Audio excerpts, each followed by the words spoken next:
Scottie Scheffler didn't lose this tournament. He lost something much bigger. Because when the most dominant player in golf keeps getting this close and still doesn't finish, that's not bad luck anymore. That's a pattern. And what Matt Fitzpatrick did at the RBC Heritage didn't just beat Scheffler by one shot. It exposed something that nobody wanted to say out loud. The gap is closing, fast. And the moment that used to feel automatic for Scheffler suddenly isn't anymore. Because this wasn't a collapse. It was worse. It was control slipping. On the surface, the result looked simple. Two players finishing tied at the top, both at -18, forcing a playoff to decide the winner. One hole later, Fitzpatrick walks away with the trophy. Scheffler finishes second again, and it gets filed as just another close tournament.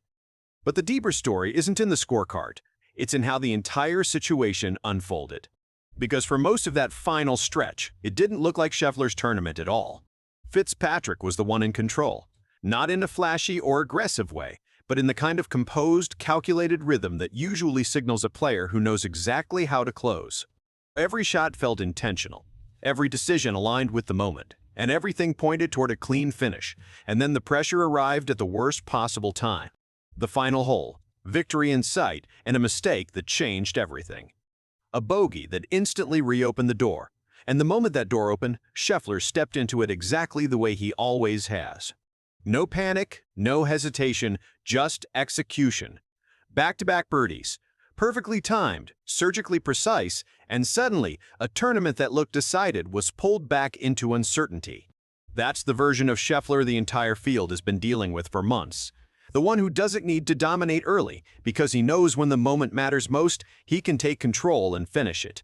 That's why what happened next matters so much, because the playoff didn't follow that script. Fitzpatrick didn't fold, didn't protect, didn't retreat into safe golf. He flipped the approach entirely.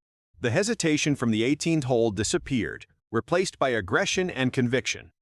This time he wasn't holding a lead, he was taking one. Every shot carried intent, every red was committed, and when the opportunity came, he didn't hesitate. He closed it.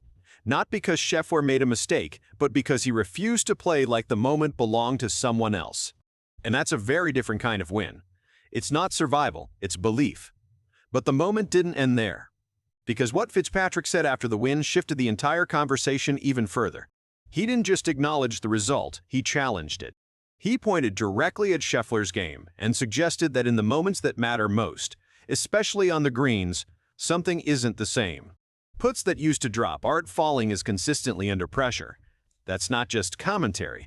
That's a direct statement about the #1 player in the world. And in a sport where players usually let performances speak quietly, that kind of statement carries weight. It signals something deeper than confidence. It signals that the fear factor might be fading. Scheffler's response made it even clearer that this wasn't just another post-round exchange. He didn't ignore it or brush it off. He called it cheap.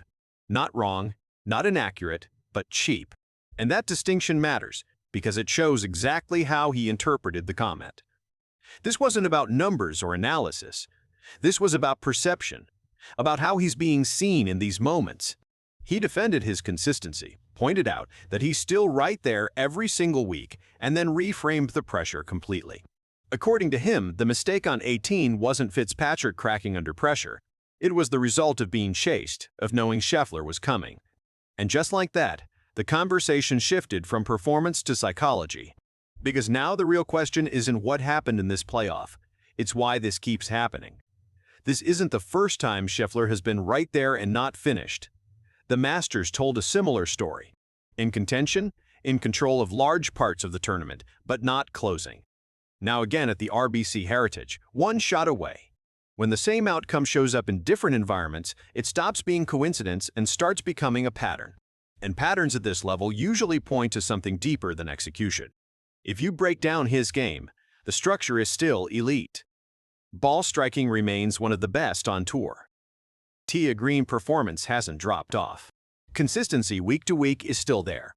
But the margins, the smallest details that separate winning from almost winning, those are shifting. And that's where dominance actually lives. Not in the obvious parts of the game, but in the moments where everything compresses. A single putt under pressure. A single decision when the lead is within reach. A single read that used to feel automatic and now carries just a bit more uncertainty. And that's where the psychological side becomes impossible to ignore, because dominance at this level isn't just about performance, it's about presence. For a long time, Scheffler didn't just beat players.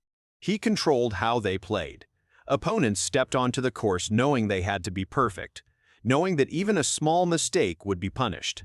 That creates hesitation, it creates pressure, it creates mistakes before they even happen. But the moment that aura starts to weaken, even slightly, everything changes. Players stop reacting and start believing. They stop protecting and start attacking. And when that shift happens across multiple players, it transforms the entire field. That's what Fitzpatrick represented in that playoff. Not just execution, but belief.